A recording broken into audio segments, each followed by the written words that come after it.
What's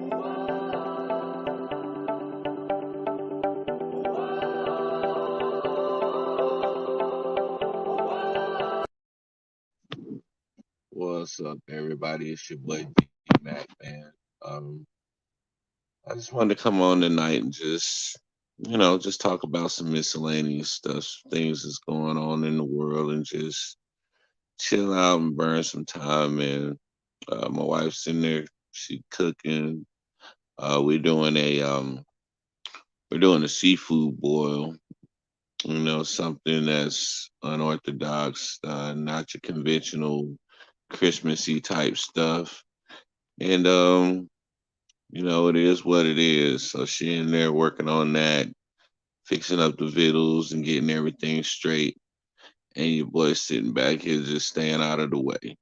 That's my thing, bro. I'll stay out of the way. I'm really good at that. So yeah, that's what D Mac gonna do. Just lay here, stay out of the way, talk about the first thing that comes up on my mind. And I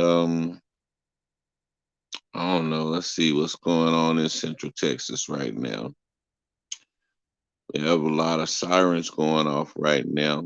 Um, so that means that Colleen is alive and woke, and everybody's out here having their little Christmas Eve parties and stuff like that.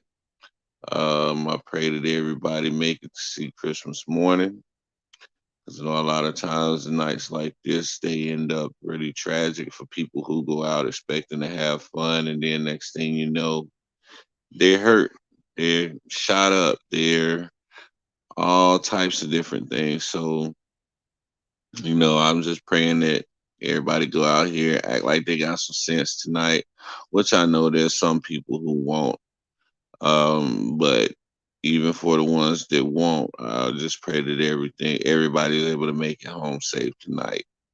Um, kids want to get up in the morning and want to have their family there to enjoy those times with them.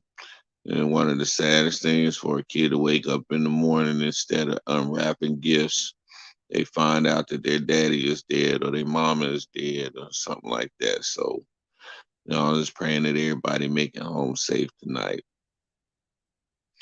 Um, you know, I guess wear your mask or whatever if y'all gonna be all up in the club around each other like that.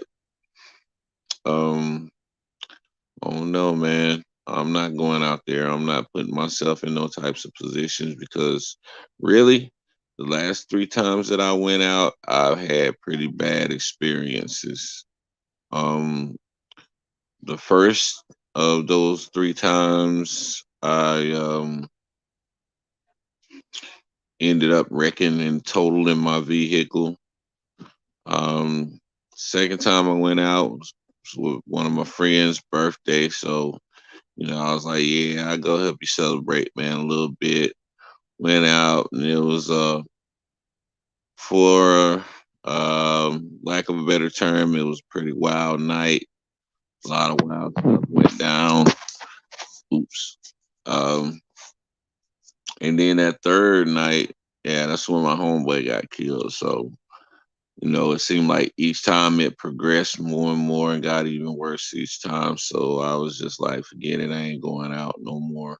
Really no need for me to go out. Ain't nothing out there for me. I'm just pretty much just trying to see what I can see at that point. But it's not necessary. It ain't nothing that I ain't seen before. I've done music for a long time. I've done shows in clubs, and all clubs are pretty much the same. It's the same people every weekend, and same songs, same environment. So I ain't really missing out on nothing. So yeah, I ain't got to be a part of that no more. And here in Killeen, it's a military town, but it's a lot going on. We have gangs here. We have guys running around killing each other left and right. We have sex trafficking here. We have anything you can think of. Yes, right here in Killeen. Everybody say, well, that's where Fort Hood is, and military towns usually don't be so bad, but yeah, it's pretty bad because People in the military aren't no better. Um, and I can say that because I was in the military and I wasn't no better than nobody else. People like to associate that uniform with the warrior ethos and the leadership values that we live by, but or we're supposed to live by in the military. But man, it's just like anywhere else. We'll do it out in front of everybody else to make the military look good, but in all actuality, we just another human, just like anybody else. We take our uniform pants off one leg at a time, just like any other man. And so we're human and we make mistakes. We have character flaws and all of that stuff. I tell people all the time the only thing that makes the military look like we got it all together is the fact that we have numbers and we can throw numbers at anything and just overwhelm it and knock it out and make up for the areas where we're slacking with numbers. But at a certain point, the way that things are moving and the way that technology is developing, that's not going to be enough. Um, so I don't really know what the military is doing right now. I don't really care to know because once I left, I never turned back. Um, I am interested in seeing if they've learned any new tactics or if they've taken away some of the old stuff that we used to do and do something new with it. You know, it's always good to know. But either way it go, I want to know that they're competent enough to be able to protect the country if something were to take place. Because I'm looking at it and with all of these different battles and stuff that are going on across the world, our military is about to be spread thin, especially if we send them back into Afghanistan, then we send them to this place, Haiti, or we send them to that place, we send them to Syria, and there's so many different places that our people are just spread out all over the place. And here back home, we have reserve units and we have National Guard, but how secure are they really? How trained are they really? And are they going to be up to the task when it comes down to it and they have to pull that trigger? Um, wow, that's going to be a real hard test right there for those people. I don't think it would be too hard because a lot of people are just looking for an opportunity to be able to do something like that and be justified in doing so. That's what I feel like Kyle Rittenhouse did. He went down there. He knew he was going to put himself in a situation. And if it came down to it, to where he had to kill somebody, then he would be able to get off because he's in an austere environment and he can play the what is it called? Self whatever, protecting himself or whatever you want to call it. I be having brain farts, y'all, because I be I have PTSD and stuff like that. One of the signs of it is short term memory loss. So I'll just blank out sometimes in the middle of my sentence. That's why sometimes I'll be talking, man, and I'll be on one point and you'll hear me just either stutter or just stop. That's because I forgot what I was going to say next. And it happens to me quite often. That's just one of the things that I deal with. So it is what it is, man. Um, Today, well, before 12 midnight, I'm going to say happy birthday to my cousin Graylin. It's his birthday today, so blessings to you, cuzzo. Blessings to everybody else out there who's doing what you got to do in this world. I ain't never been. Well, I ain't gonna say I ain't never been. I've done some gangster things. I've done some savage stuff in my life, but I ain't gonna sit there and label myself as no gangster. I've never been known as that. I've always been known more of a ladies' man and a boxer, but I've never been known as a gangster out there. And even though I wasn't known as a gangster, they still knew not to run up on me because my hands is lethal. And that's stated by the state of North Carolina where my hands are registered at. So I don't fight too often. I I like to fight, but I don't want to get in no fights. You know what I'm saying? I love to fight. That's why I don't get in fights. That's why I avoid confrontation because I know once I get past that point of rationality, it's just gonna go downhill from there. And either one or two things are gonna happen. I'm gonna take out who's in front of me, or they're gonna take me out. And thus far, I've been blessed to not be taken out. And so, I avoid those situations as much as possible. But if it ever rises up and rears its ugly head, I'm always much obliged to meet somebody in combat. That's just my thing. I love it. I feel comfortable in it and I'm very good at it. So it is what it is. But, I'm not a violent person. Like I said before, I don't go around starting stuff. I don't go around trying to prove how good my hands are because I don't have to prove anything to anybody. Um, there's a lot of guys out here in the streets. I won't even let them know that I box for the simple fact that they will want to slap box with me. And every single person that I slap box with, it always ended up the same way. They get mad because I'm getting the best of them, and then they try to take a swing on me for real, and then it turns into an actual fight, and now I really got to beat somebody ass. So that's why I don't slap box with people. I don't play those types of games because you can't handle me. You ain't ready for that. Not saying that I'm bad or nothing like that. It's just that my hands have been trained to do certain things that the average person don't, and they don't understand that, and they will try to disregard me because of my age, thinking, "Oh, you old, you can't." Yeah, think that if you want to.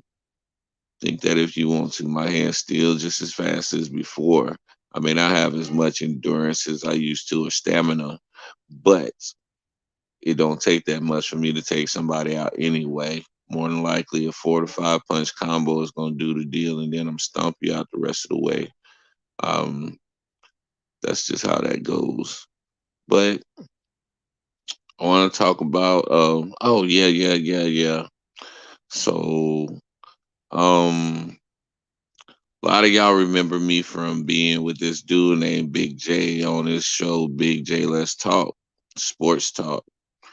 And I ain't hollered at Big J in a minute. Um, I'm gonna tell y'all what really happened, and this is, nothing crazy, nothing major. It's just me and the way that I am, and I don't want to rock nobody else's boat and tell them how to do their thing or nothing like that. And so I just decided to do my own thing. But what had happened was, this was during the time of Shakari Richardson whole little scandal that was going on, and so we were covering that story for a few days. And during that time is when the Jamaican runners were just destroying everybody in every single race. And so Shakari finally got to the point to where she was going to race them, and they blew her out of the water. She came in last place. Everybody was picking at her. Everybody was ridiculing her and talking about her and stuff like that. And I was gonna try to take a diplomatic approach with it, and I was like, the girl's going through some things. She just lost her mother. She's coming from a background impoverished of an impoverished nature, I guess you could say, for lack of better words. And she's rough around the edges, so she don't have that decorum that these other accomplished athletes have, and these polished athletes have, and she don't. Everybody was loving her for her confidence and her outgoingness and all of that stuff like that while she was winning. But when she started losing and she still tried to maintain that level of confidence, people started to criticize her. So that was showing me one thing. As long as you're winning, You can be as obnoxious as you want to. You can be as much of a butthole as you want to. Just as long as you're winning, that's all people care about. But when you start losing, those same people who are giving you those high praises will turn right around and they'll talk about you like a dog. And this is what was taking place because all of those people were criticizing this young lady and saying that she need to do this and she need to humble herself and she needs to have some respect and all of these things that they were saying that Shakari Richardson need to do. None of these people were doing it as they criticized her and ridiculed her. And so I said that I'm like, nah, what we're not gonna do is sit here and keep on dogging this girl out. And yep, because it went from constructive criticism to them just talking bad about her. And then they started talking about her nails and they started talking about her hair and they started talking about her being ghetto. And I was like, nah, this not gonna happen, not on my watch, not without me saying something. And so I said to them, look, the same way y'all sitting here talking about Shakari Richardson needs to exhibit humility and she needs to exhibit um some poise and grace and all of that. Y'all are not doing that yourself. You sitting here bashing the girl, talking crazy about her, and trying to criticize her for something that you can't even manage to do yourself. So you're a hypocrite. And I think Big J kind of got mad because he was really getting a big following from the Jamaican fans at that time. And he was starting to do really good numbers on views and likes and stuff like that because he was giving praise to those Jamaican runners. And he started, well, I'm not going to accuse him, but to me, I felt like he started to cater to those Jamaican people, those Jamaican fans. And, I was like, nah, I'm not catering to nobody for no views. And I'm not going to throw Shakari Richardson under the bus and jump on their bandwagon of talking about her just to get some views and some likes and some clicks. That's just not me. That's just not how I'm made. And that's something that I'll never, ever be. And so, me and Big J didn't have no argument or nothing about it. It was just he was trying to explain to me his politics of it and allowing people the opportunity to vent and allowing them the opportunity to express their opinions, which is fine. But like I stated before, there's a difference between stating your opinion, constructive criticism, and just downright being nasty and mean and taking an opportunity to kick somebody when they down. That's poor sportsmanship, and they are absolutely nowhere near what the standard that they were trying to hold Shakari Richardson to.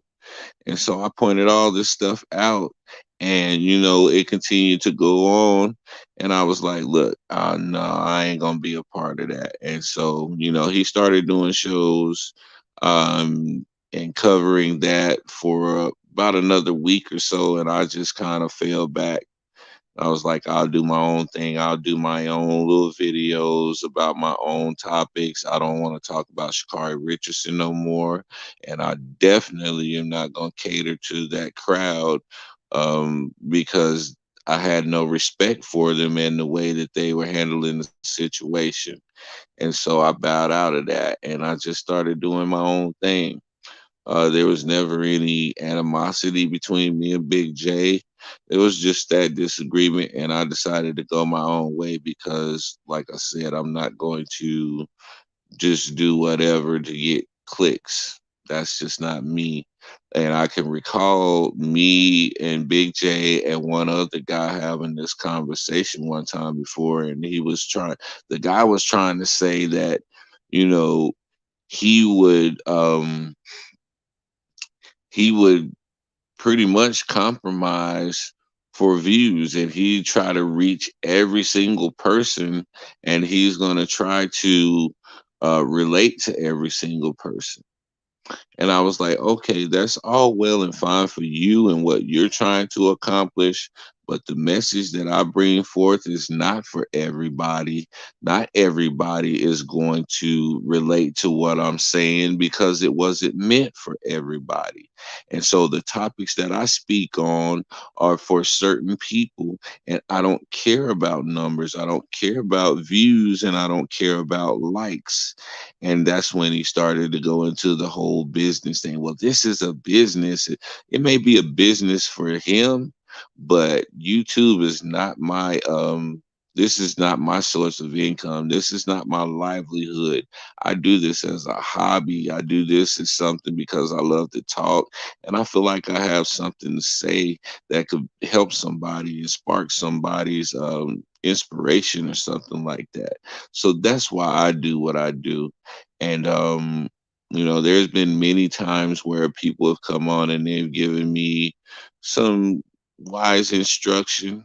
And if I was really trying to build a page to the point to have notoriety and stuff like that, then I would have taken those things into consideration.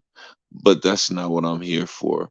For the simple fact of this, I know that once you get monetized, they will use that monetization and hang it over your head so that they can control what narrative you push and what you're saying on your channels. And I don't want that. And another thing is when you get picked up in the algorithm and they start to take notice of what you're doing, then they're going to start looking for ways to try to control you and manipulate. It's just like in the music business, whenever you find an artist who's influential and can really uh, connect with the people. When you find an artist like that, they're going to put the whole machine behind them and they're going to try to use him to push their agenda to the people that he is able to influence. And so I didn't want to become a tool of destruction towards my people through these YouTube channels. You're not going to use me to push your warped and your convoluted narratives, and you're not going to suppress what I say either. And that's why I like having the low numbers. That's why I don't encourage people to like anything, because the more likes and the more activity they see on your podcast or whatever, then that's what's going to get picked up in the algorithm, and now there's going to be attention brought to you, and they're going to start flagging your videos, and they're going to start shadow banning you and doing all of these different things to try to discourage you from saying what you're saying and doing what you're doing. Now, people tell me all the time, my subscribers hit me up and be like, man, I didn't get a notification of your show coming up. Or, man, I did a comment and it just erased the comment. I filed two Better Business Bureau complaints against YouTube for these horrible practices and for the way that they manipulate people's pages. And I feel like if enough of us come together and just started pouring in these complaints to the Better Business Bureau, at some point they're going to have to address it, and they're going to have to hold YouTube accountable. We need to have some type of regulation on YouTube because they're just running rampant and treating y'all any type of way. A lot of y'all content providers who have been monetized and you're out there getting the endorsements and stuff like that, they're making y'all their whores, just like the music industry. The music industry ain't nothing but whores for the label and whores for those big people with agendas to push. And that's exactly what's happening to the people here on YouTube. Y'all are becoming whores for YouTube, whores for monetization, and you're not able to say what you want to say no more. And it's a sad, sad day in this world when a couple dollars is going to stop you from saying something that could ultimately change the course of somebody's life. Words have far, far, far thousand times more value than any piece of paper with some symbols on it. You understand what I'm saying? That's what I try to get across to people. I don't care about money. I don't care about fame. I don't care about notoriety or popularity. That has never been me. Those things don't move me.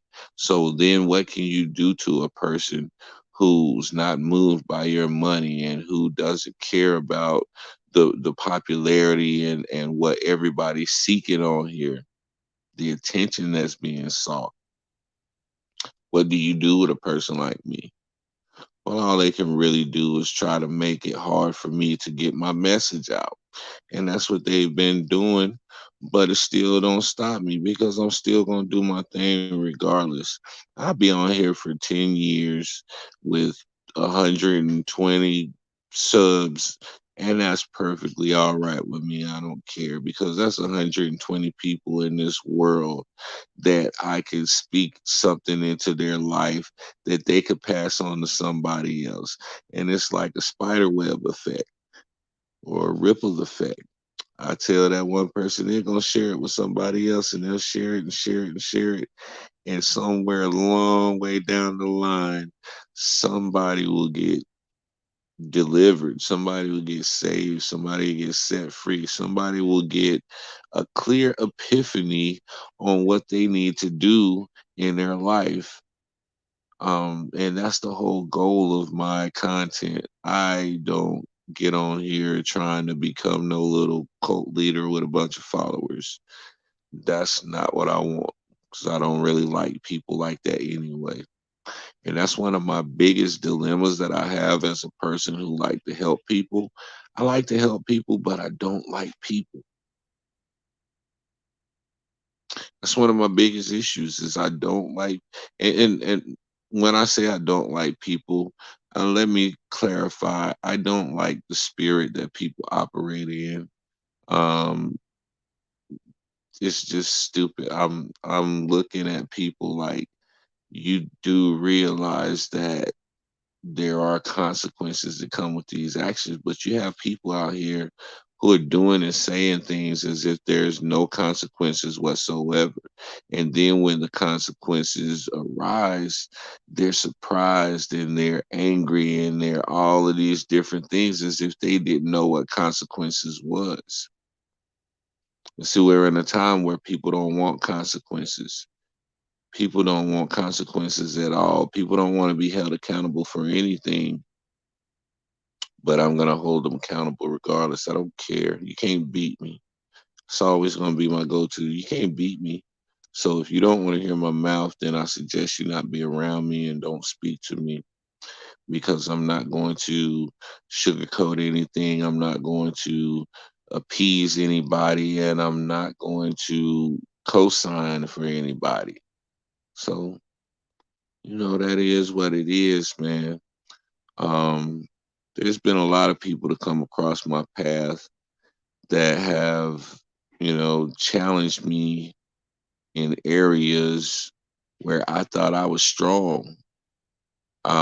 And I get down in my comments with everybody, and I go back and forth with people down in my comments because I like to engage in those conversations, good, bad, or ugly. I like to engage in those conversations.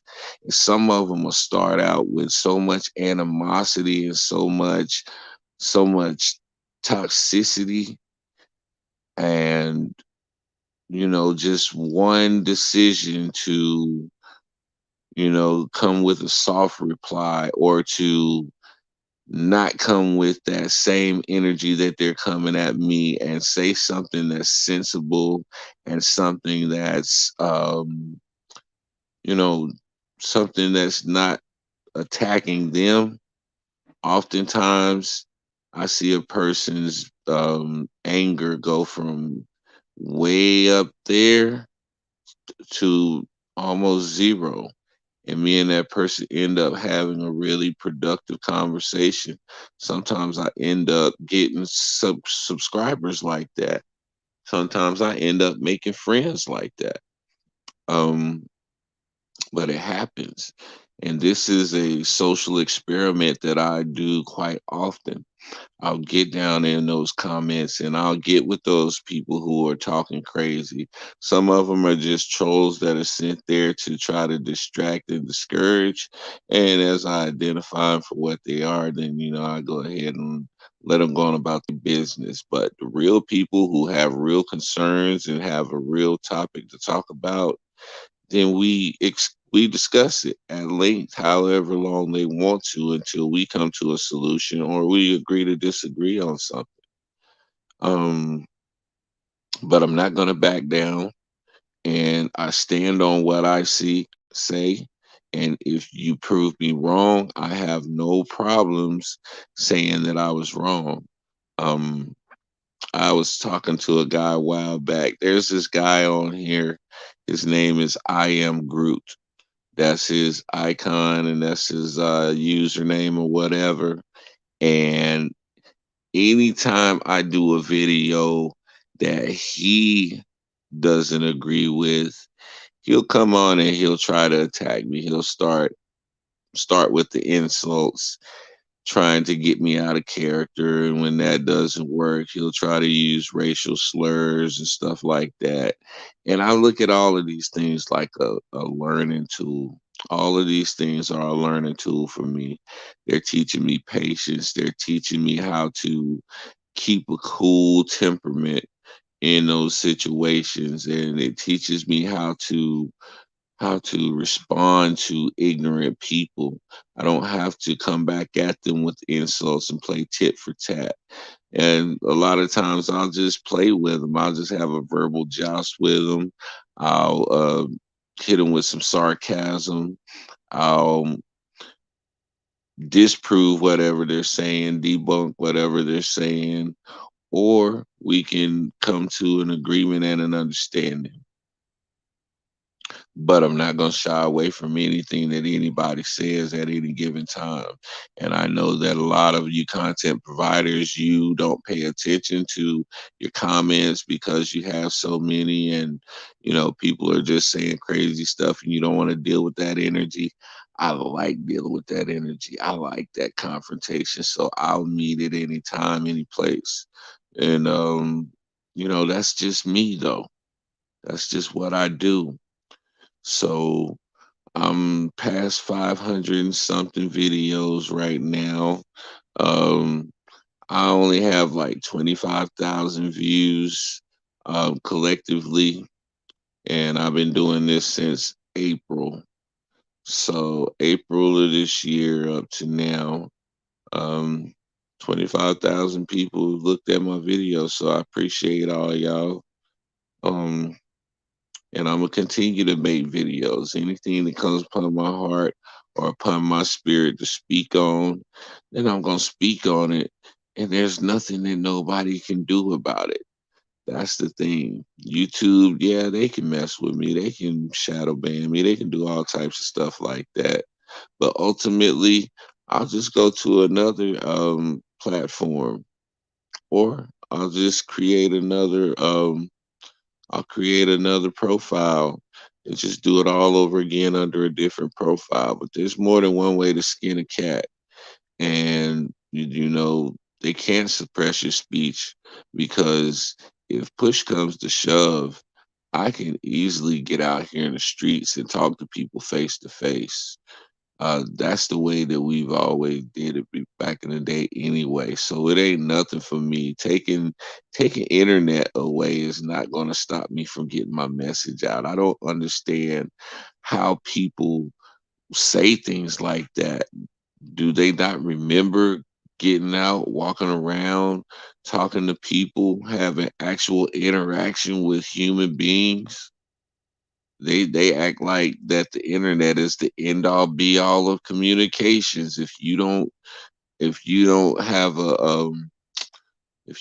a platform on social media, then you can't communicate to people. Well, that's a lie. Yeah, you can communicate to everybody in your community face to face. It's just that simple. But people have become so lazy. People have become so dependent on technology that, you know, they can't muster up the strength to go and do something like that. Or they would never even think to do something like that because they become so codependent on this technology that we have. Well, I'm not going to do that because at any given time, especially the way that our infrastructure is crumbling and there's nothing being done about it, um, at any given time, we can go back to those days where we had no power, where we had none of this technology and stuff like that. So, what are a lot of y'all going to do if something like that was to take place? Because I know how to be a farmer. I grew up around farms and we had a little farm of our own for a while. I know how to plant a garden. We had a garden. My papa had a garden. Everybody where I grew up had a garden. And so I know how to hunt. My dad was a hunter and a fisherman. So if push comes to shove and we have to go back to those times, I can safely say that me and my family will survive because of the upbringing that I had and the skills that I've learned over the years. So I ain't really tripping on that. But a lot of you out there, if something were to happen and you didn't have this technology, you would die within a month, not even that long, a couple of weeks, because you're sitting back waiting for somebody else to do something instead of you getting out and you making something happen yourself. Um, what else can I talk about right now? We'll talk about family relationships, man. Family relationships. You know how like a father and a daughter's relationship is sometimes. I can remember when my daughter was a little girl, man. She was young, very young, and me and her butted heads, but we ended up being the closest out of all my stepchildren because we butted heads, but at the same time, she respected the fact that I never gave up and I was persistent and consistent in what I was trying to teach her and impart in her. And now she's 20, 21 years, well, she's 20 years old now. And, she's a young lady, and that relationship we used to have is not the same because she's out in the world and she's experiencing life now. And, you know, just that relationship's changed. Do I miss it sometimes? Yeah, I do. I do miss it, but at the same time, she got to grow up and become her own person and make her own decisions, start thinking for herself. So I ain't even tripping on that. I'm always there. I always got her back and got her, and no matter what she do. So it is what it is. But I do kind of miss that relationship we used to have. And so what I'll do, I'm grandpa, so I can just move over to my grandbabies and just pick up there with them. So, that's what you do. And you just move forward and you continue to impart wisdom, knowledge, and understanding in these children so that the future will be in good hands. That's what I do. Um, I don't do too much. I don't do too little. I just do what I do, and that's it. Some people go overboard. Some people are just, um, what's the word I'm looking for? Obnoxious. Some people don't understand what balance is. There's balance in everything. And some people don't understand that is necessary. And so they'll just do too much of one thing or not enough of a thing, and they'll never search for the balance in it. And so, whenever you have people in that type of mindset, you're going to have a frustrated person.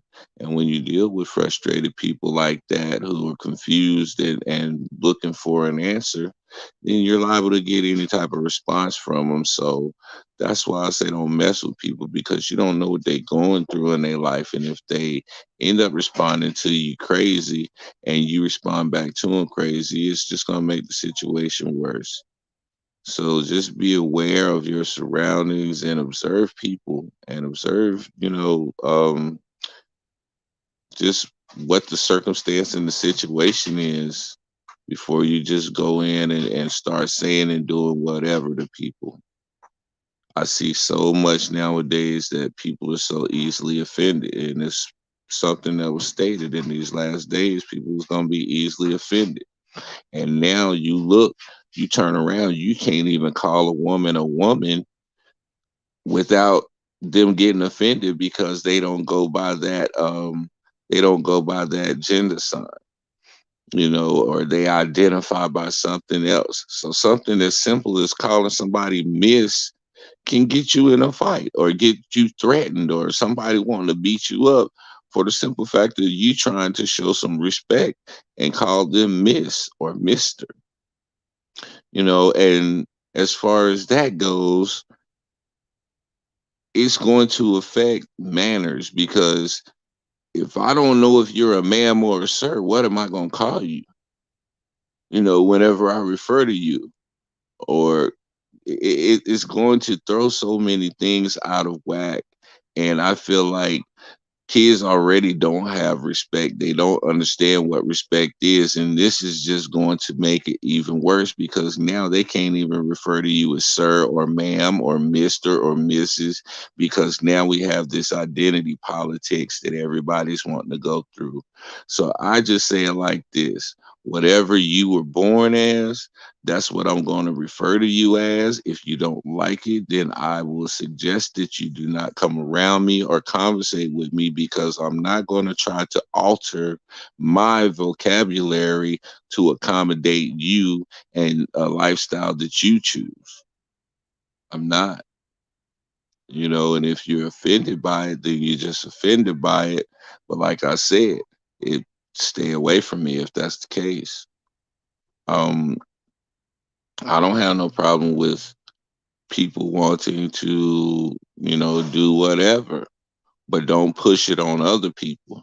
You're free to live your life however you want to, but don't try to press it upon other people to think like you or talk like you or do what you do.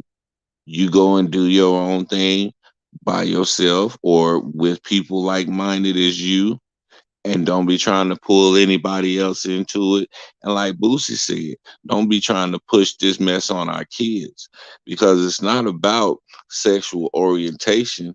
You shouldn't be talking about sex to a child, period. Why are cartoons having to address sexual issues? Cartoons are for children. Children need to be thinking about playing games. They need to think about school and all of that stuff like that. Why are y'all throwing sexual orientation in a child's face when they don't even know what sex is? Why are you changing the genders on cartoon characters when kids shouldn't even be talking about sex? That is not something that they talk about until they get in high school. So why then are you targeting these children in preschool with sexual conversation? This is the sickness that this world is going to, and I'm never going to condone it. I don't care what your sexual preference is or your sexual orientation is. You shouldn't be having any type of sexual conversations with a child, period. And so, people get mad all they want to. I don't care. You can't beat me. And I'll say it again. You can't beat me, so I don't care. You free to do what you want to. Call yourself whatever you want to. Your people can call you whatever they want to. But I'm gonna call you what you look like. If you look like a dude, I'm gonna be like, hey dude, if you look like a female, excuse me, ma'am, excuse me, miss. I ain't gonna call you out of your name or disrespect you, but I'm gonna call you what you look like. Period. I'm not changing the word of God just because somebody feels uncomfortable. You're supposed to feel uncomfortable if you're out of line with his word anyway. So, you know, for all y'all out there who think that we gonna change the word of God to make you feel comfortable and to appease you, you wrong just like the ones from the last generations who thought that. It is what it is, man. Um, yeah, I'm getting ready to get out of here. I think I've said enough. And I'm gonna go ahead and go to bed, man. It's almost 12:30. Y'all have a good night, man. Wake up and open them presents with your kids, man, and just be blessed and just be thankful for the things you do have. It ain't about no daggone toys and no presents. It ain't about no tree. It ain't about none of that pagan mess. All right. So if you are going to celebrate this uh so-called holiday, celebrate it in honesty and in truth, not in greed and in commercialism, because that's what it's become about. So this is your boy D Mac, man. Y'all know what I say. Sticks and stones can break your bones, but the word can always heal you. I'm out.